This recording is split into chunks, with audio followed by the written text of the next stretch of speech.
those thunder sticks all across Washington. The NEA is in town and people should pay attention.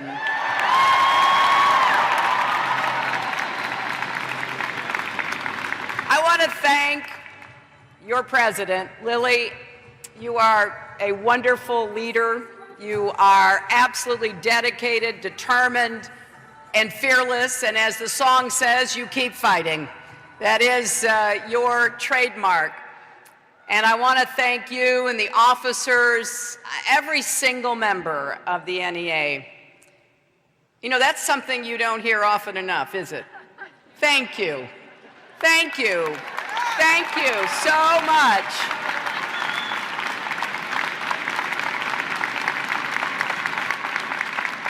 Thank you for caring for all of our children, no matter what they look like or where they come from or who they are. And thank you for the insights that you have shared with me, not only through this campaign, but going back many years.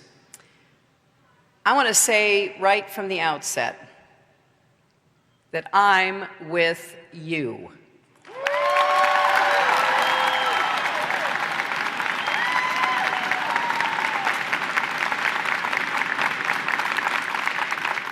And I can't be too presumptuous, but if I am fortunate enough to be elected president, educators will have a partner in the White House, and you'll always have a seat at the table.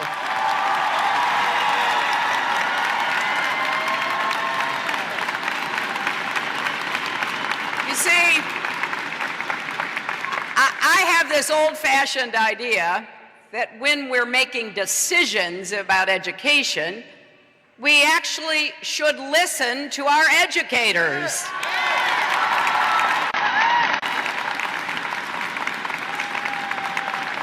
And I can tell you it meant so much to me that you had my back during the primary. I would go to events across our country and I'd see your T-shirts, I'd see your signs. It just made me feel so terrific because we are in this together and we are stronger together and we're going to win together in November.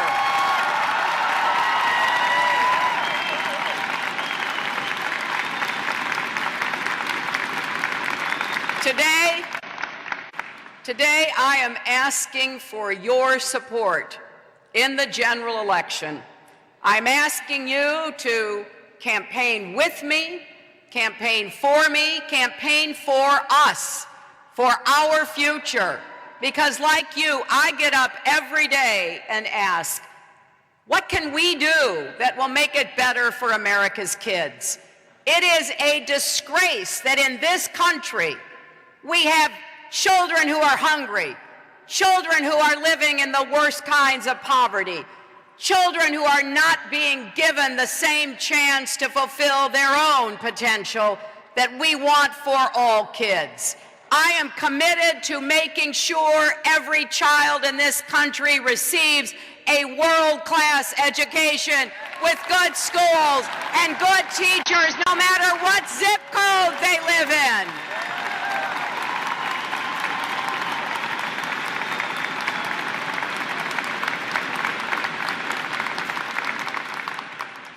And you know what that means.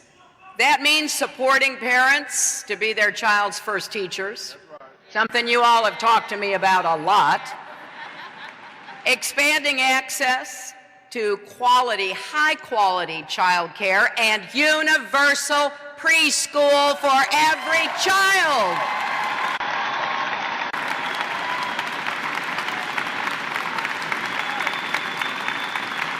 It also means repairing our crumbling schools, building new, modern schools, investing in the training and support that our educators deserve to have, because when we invest in education, we invest in our country's future. and we invest in making a stronger economy that works for all of us, not just those at the top.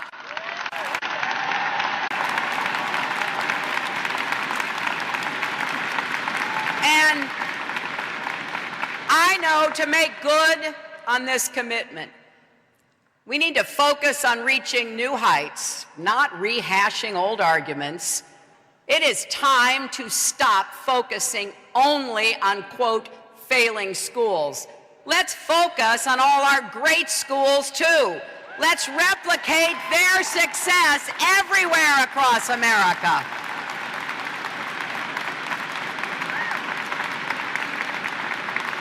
And when schools get it right, whether they're traditional public schools or public charter schools, let's figure out what's working. Now, let's figure out what's working and share it with schools across America. We can do that. We've got no time for all these education wars where people on the outside try to foist for-profit schools on our kids. We will never stand for that. That is not acceptable.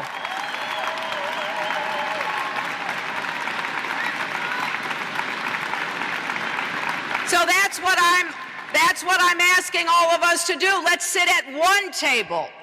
Let's sit and listen to each other, and particularly, let's listen to you, the teachers and the support professionals who are with our kids all day, every day.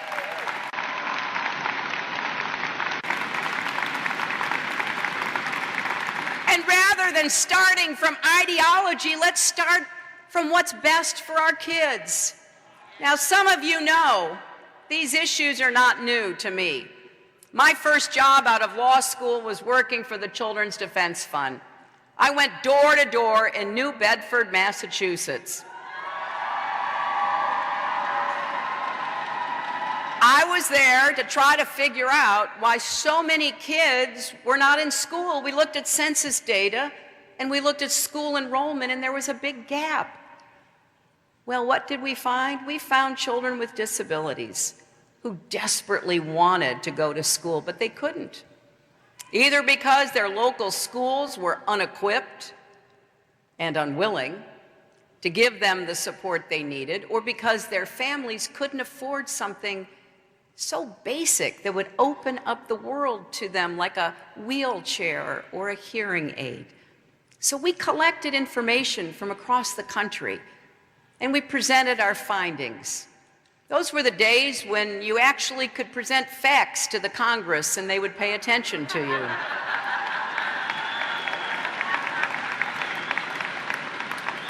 And we got the first legislation, as you know so well, in the entire world guaranteeing access to education for students with disabilities.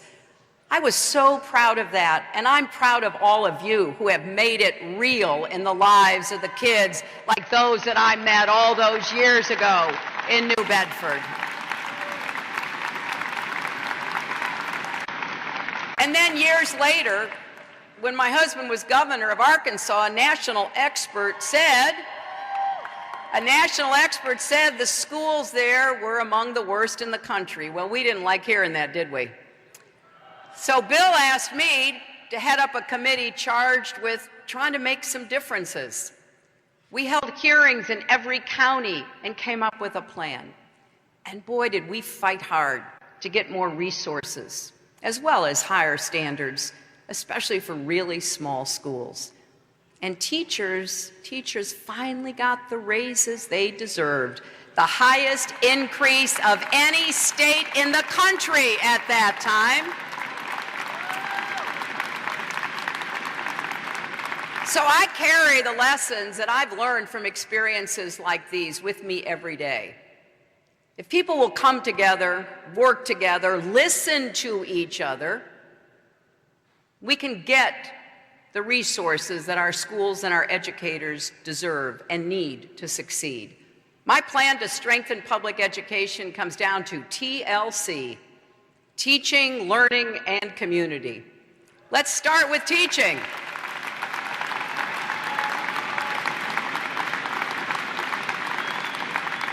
I know what you see every day. America is asking more of our educators than ever before. You're preparing kids for a competitive economy and staying on top of new technologies and theories, and everybody looks to you to fill in the gaps that we as a country have neglected, like giving low-income kids, English language learners, kids with disabilities, the support they need to thrive. And we also ask you to help right wrongs, from poverty and homelessness to the legacy of racial inequities stretching back centuries. We ask so much of you, and we don't give you near enough in return.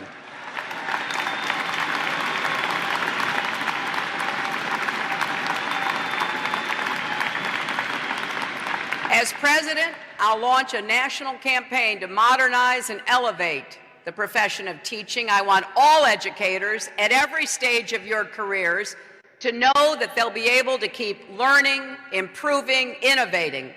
And that goes for administrators, too.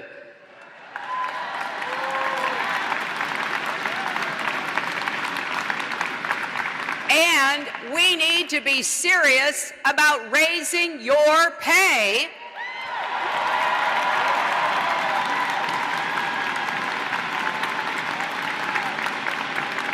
because teachers make nearly 15% less than other college graduates in America. No educator should have to take second and third jobs just to get by.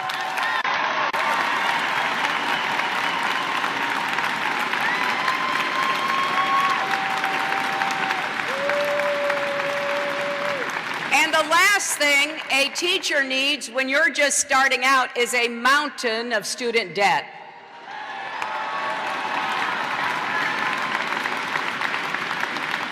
So I want everyone to be able to refinance your student loans so you never have to pay more than you can afford.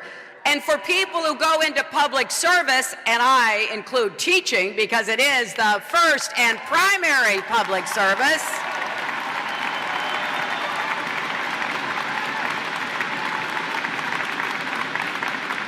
any remaining debt after you refinance will be forgiven after 10 years.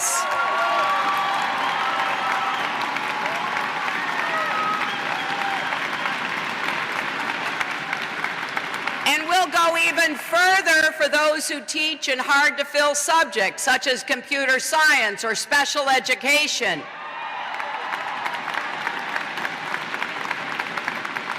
And we should also pay support staff better than what they are currently receiving.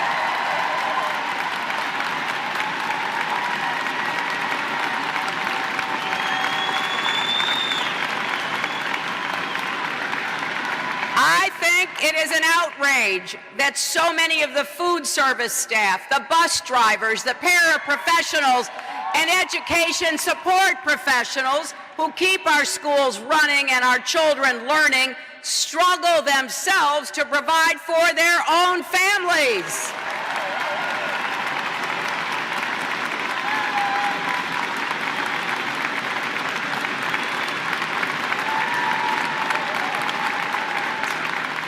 And you know better than most, supporting educators also means finding the right balance on testing. Tests should go back to their original purpose, giving useful information to teachers and parents,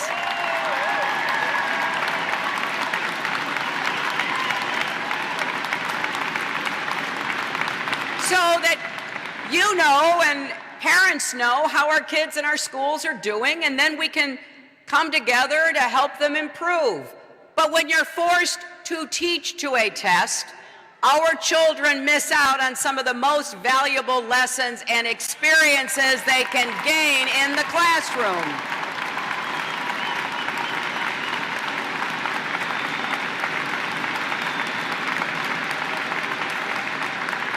And you know who that hurts the most? That hurts our low-income kids and communities the most. Because when I look at what's being offered in schools from district to district, and I see how extracurricular activities have been stripped out of schools serving low-income kids, but not out of schools that are better funded, that is fundamentally wrong. That is a form of inequality, and we are not going to stand for it.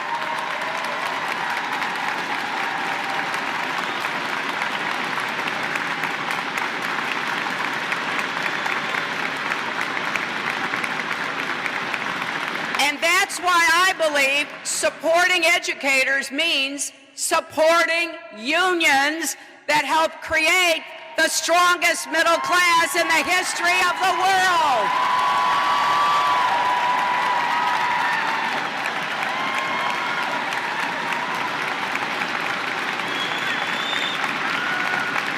You see, I know you're not just fighting for your members, you're fighting for your students and for families across America. So here's what I want you to know. For anyone who has faced a hostile state legislature, a union-busting governor, or both, help is on the way.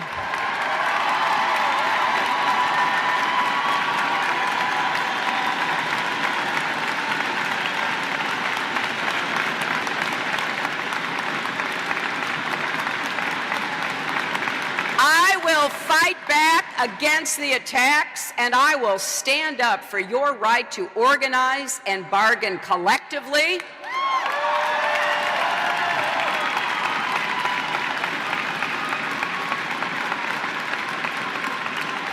Now, all these things can only be done in partnership.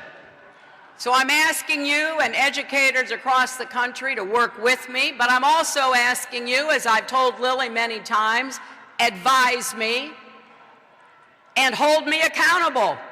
Keep advocating for your students and your profession.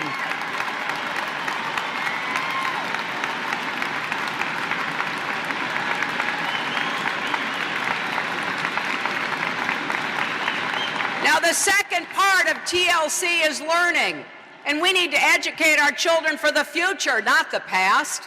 Technological change is transforming every aspect of our lives, and we want our children to be creators, innovators, entrepreneurs, critical thinkers who could collaborate and communicate within their own communities and around the world.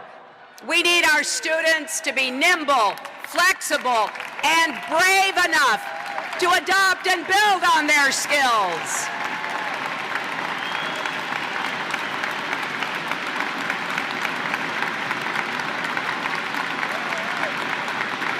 And you know this better than most. The world is changing, but our education system is lagging behind. Consider this.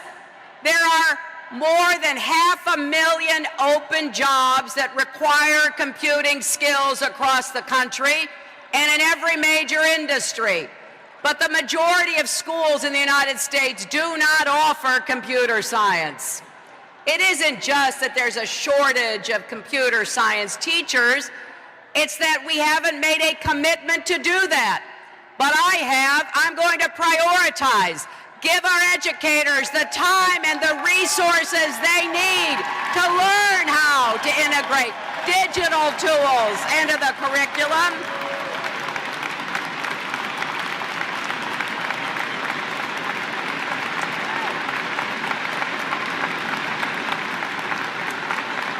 And you know, on top of that, more than 70% of teachers assign homework that requires broadband access, but more than 5 million children don't have it. We need to finish the job and make sure every home in America has access to high-speed, affordable broadband connectivity.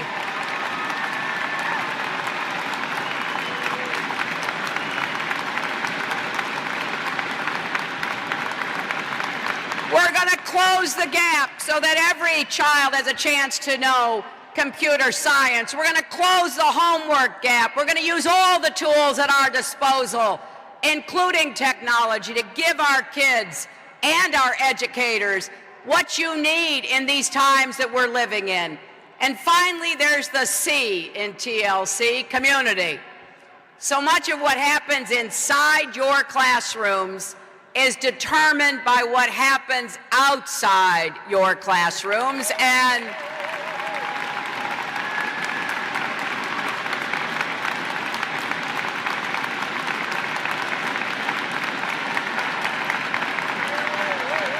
you see it every day.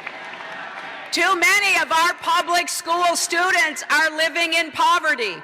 That's on all of us. You see students coming to school hungry or exhausted from a long night at a shelter. One night in Iowa during the caucus there, a group of teachers was sitting in the front row of my event, and when it came time for questions, one of the teachers said, "What should I do? It's cold outside and I have kids coming to school with no jackets, nothing warm to put on." She said, "I'm going to go buy them something, but that's just the beginning." It is time we treated every child as our precious child and not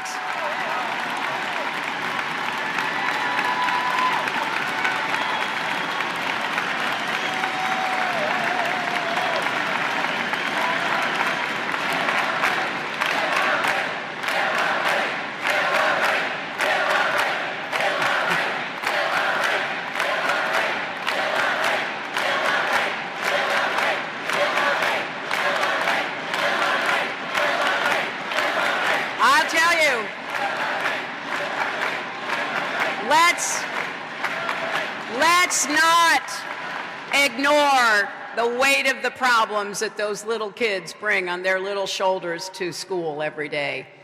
We need to tackle all the problems holding our kids back, and we need to do it together as one American community.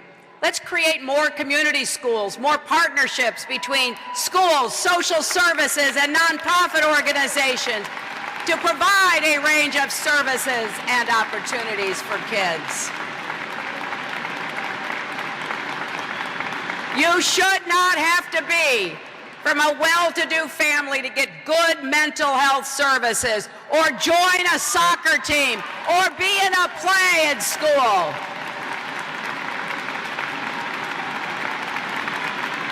This should be within reach of all our kids. Now, fixing problems like these will take all of us working together, from the community level all the way up to the presidency. That's just one of the many reasons why this election is so important, because Donald Trump has a very different idea about all of this. For starters, he wants to, quote, largely eliminate the Department of Education, but he said maybe he'll leave some, quote, tentacles out there, whatever that means. Now, that agency doesn't always get it right, but it provides support for vital programs from pre-K to Pell Grants, and crucial resources that help low-income students, students with disabilities, and English language learners. Donald Trump would leave out our most vulnerable students and let them fend for themselves. He's even said that America spends too much on education. And this is coming from someone who wants to give millionaires a $3 trillion tax cut over the next decade.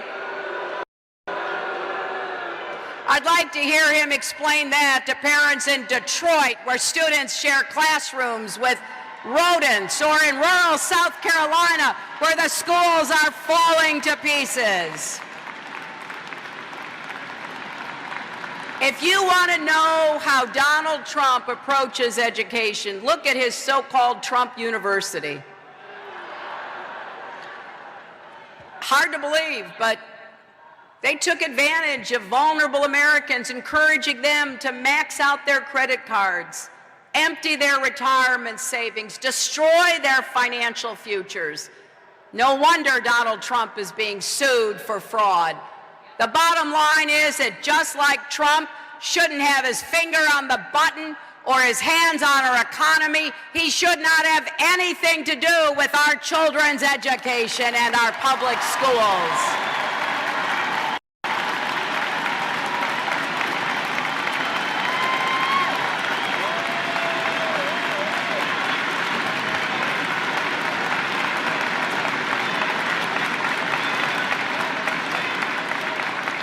know, parents and educators across America are already worried about what they are calling and telling me they're calling the Trump effect.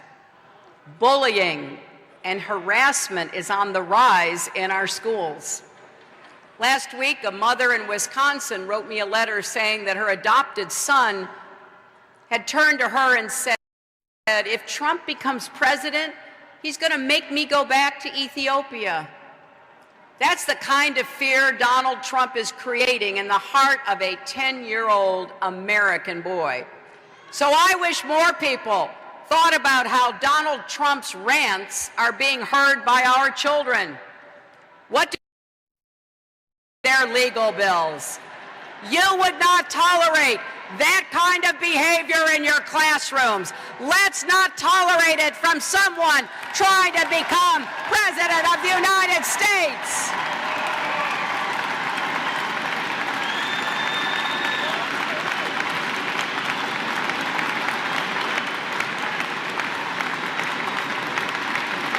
My friends,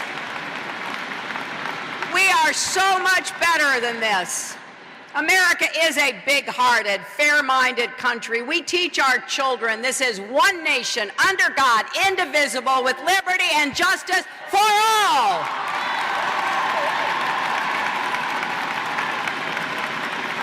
And that means it. That means for all, not just those who look a certain way, or worship a certain way, or love a certain way. That's why we're counting on the American people to make the right choice in November for our future. We are stronger when our children have the chance to live up to their full potential. And we are stronger when we invest in public education and our educators.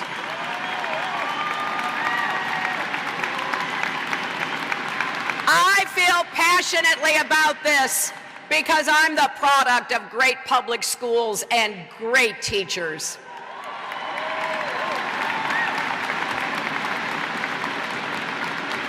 I could keep you here all day telling you stories about what they taught me. In first grade, Miss Taylor read us Winnie the Pooh. In fifth grade, Mrs. Krause taught us about Sputnik and told us we had to work a lot harder on math and science. In sixth grade, Mrs. King drilled us in grammar. And in junior high and high school, my teachers challenged me. They helped me understand the world I lived in and what I might do to make a difference. That's what all of you do every day. Spark a student's love for learning. Change the course of his or her life for the better.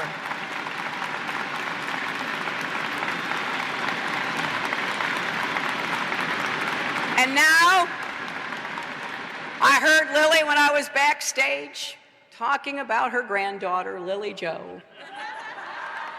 And I'll tell you, as passionate as I've always been, I'm even more passionate now. With my granddaughter and my grandson, I'm going to make sure not only that they have opportunities, that's not enough.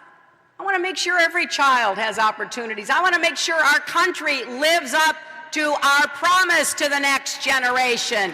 I want them to feel they can go as far as their hard work and talent, and that every other child has the same chance. So let's keep going. Let's keep making our case.